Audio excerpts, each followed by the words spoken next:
Alright everybody, this is going to be a bench video. It's going to be kind of a similar structure to the last video I released, which was the squat video. I'm going to do a voiceover kind of thing again, and it's going to be similar style where I'm going to show old footage of my bench, and then I'm going to show some newer bench footage. But what I'm going to do is, in between the old footage and the new footage, I'm going to cut the film, and I'm going to do a tutorial on some of the big takeaway bench tips that I've learned within the past couple of months. So yeah, that's really it. Let's just get right into the footage here. Alright everyone, so before I actually go through the tutorial, or not so much the tutorial, but the bench tips that have helped me get my bench up, I just want to note the height of the bench that I'm benching on. Now I don't know the exact height of it. It's because I've never measured it, because pretty much it's something I've never really felt like doing. But what I will tell you is that I used to bench at a commercial gym, and the commercial gym bench was probably about where my hand is. About like right there. It's like a rough estimate. And the number one tip that I'm going to give people is leg drive. I'm going to go through it in just a moment here, but I just want to state, if the bench is too low, especially if you're tall, I'm like 6'4", so benching on something that low to the ground makes it incredibly difficult to get leg drive. So yeah, try to hopefully your gym has a bench, or your home setup, the bench, whatever you're benching on, is high enough to where you can actually use leg drive. Alright, so here is this is a very old video of me. This is like 2018, and I am dumbbell benching because I had so much inner elbow pain at this time that benching on the flat with a bar was just way too much torque on the elbow. So just wanted to throw this in there though. It's come a long way from that point. Now here's me. I'm trying to use that little thing I did where I had my feet on the bench. I'm trying to get into a position to use leg drive, and unfortunately I did not know how to get into a good position. I'm pretty much just flat on the bench right here. Kind of, really only using my chest and shoulders to press this weight up. And that's no good. Here's a pause bench. I'm rocking elbow sleeves because during this time I thought that would kind of alleviate some elbow pain. So my elbow was able to kind of recover, but what would happen was I would keep benching, and then I would keep re-injuring it, and it was just a bad cycle. These are Spoto presses, so I'm intentionally stopping probably about 1 inch to 2 inches above my chest. And this is a good secondary exercise to help your bench for sure. Especially if your weakness is right off, or 1 to 2 inches off your chest, if that's where you get stuck. Inclining, because again, my elbow pain just did not allow me to hit the flat. For some reason the incline was good. Now this is, I think this is like maybe January 2020, this video.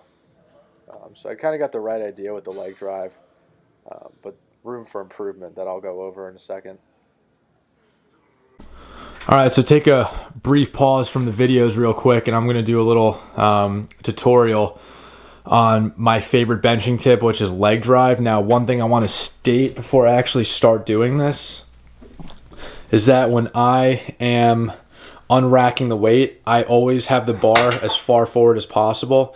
You never want to unrack it from back here. If it's back here, you got to clear that much space versus not really having to clear a whole lot of space. Another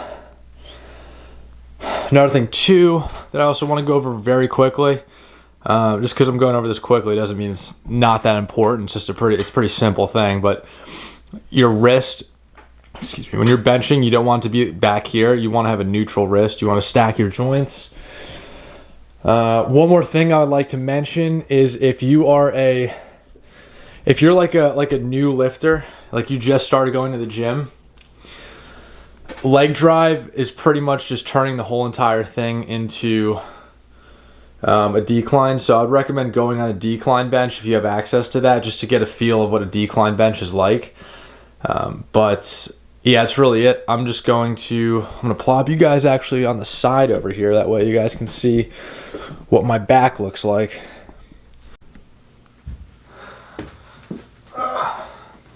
All right, guys. So when you're benching, real quick, a lot of people hop on the bench. You know, I used to do this all the time. I used to get on the bench pretty lifelessly. You know, my feet are just kind of like not really doing anything.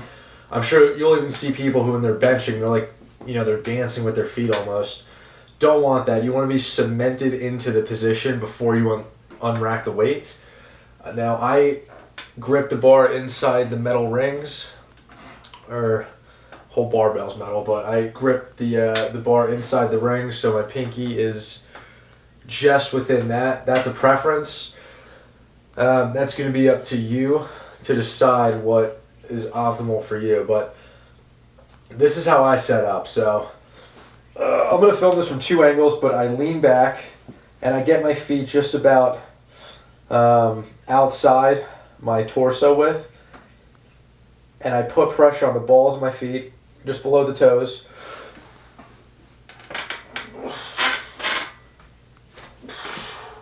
Now, this is what leg drive is. This is what it looks like briefly. The whole goal, again, is to turn this into a decline. So I'm in a pretty tight position right now. I'm squeezing my glutes. I'm lightly putting pressure into the ground with my feet. And what that's doing is it's pushing my upper back and my lower neck into the bench, which turns into a decline. Imagine you want your chest to, imagine you have lasers shooting out of your nipples. It's going to go behind you. So this is what an unrack looks like. So actually, before I unrack the weight, just watch what I do, right? Just watch me apply pressure with my legs. This is what it looks like. Ready? One more time. 1, 2, 3. 1, 2, 3. 1, 2, 3. So that's the goal right there. So let's unrack it. Now I'm going to pull this barbell into me while pressing into the ground with my feet, which is pushing my upper back and my neck into the bench. So pull, pull, pull, pull, pull, pull, pull, pull, explode. Now, alright, now I want to hit this from a front angle just so you can kind of see what my feet are doing.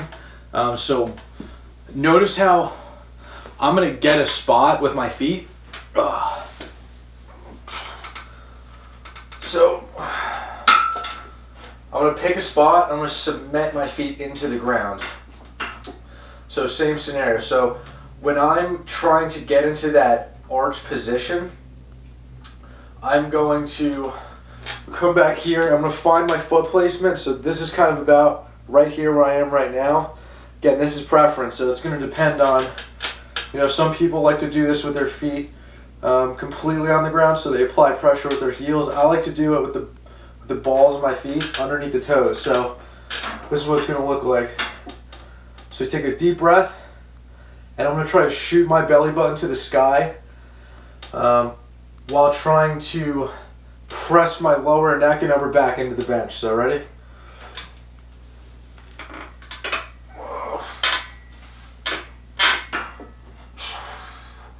Alright, so I'm going to unrack it. So right now my whole body's tight. I'm going to press into the ground with my legs and my feet. Squeeze the glutes. Unrack the weight. I'll pull this into me.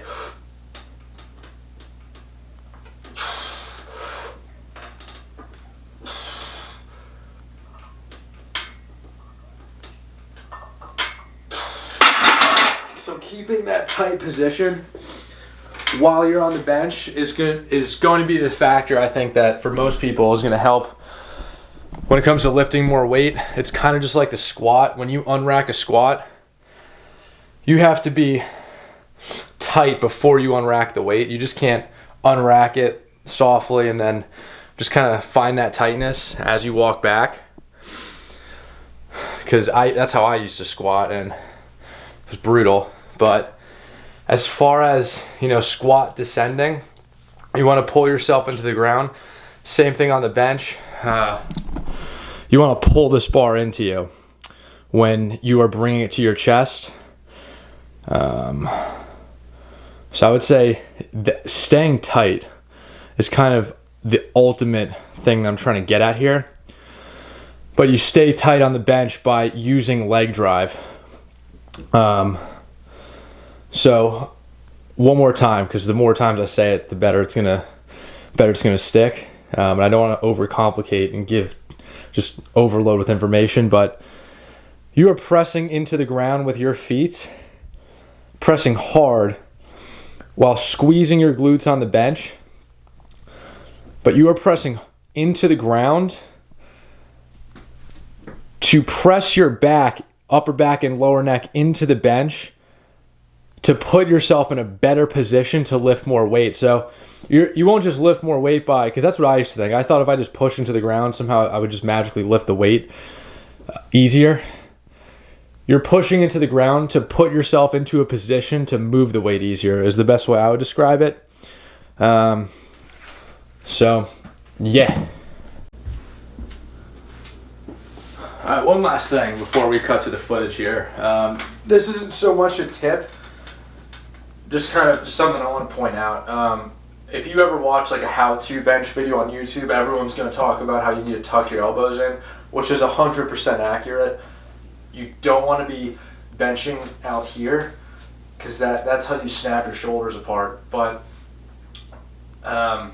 one thing I want to say though is I had a lot of inner elbow pain, and what I think the cause of this was when you tuck your elbows in on the bench, the more you tuck them in, so the more you tuck your elbows in, the lower down the bar is going to have to go on your torso. So if you were benching like this, which I don't know why anyone would ever bench like this, but if they were, for the sake of this example, you would pretty much have the bar down by your belly button. And what I was doing was I was tucking my elbows in, but I would always bring the bar to the same spot that I've always benched at. So I kind of used to be a little flared out. So when I would bench, I would kind of have it like pretty much like right at the nips. But I started tucking my elbows in more. But I was still bringing the bar down to the same exact spot. I wasn't lowering the bar on my torso. So with that said, the more you tuck your elbows in, the lower the bar is going to go.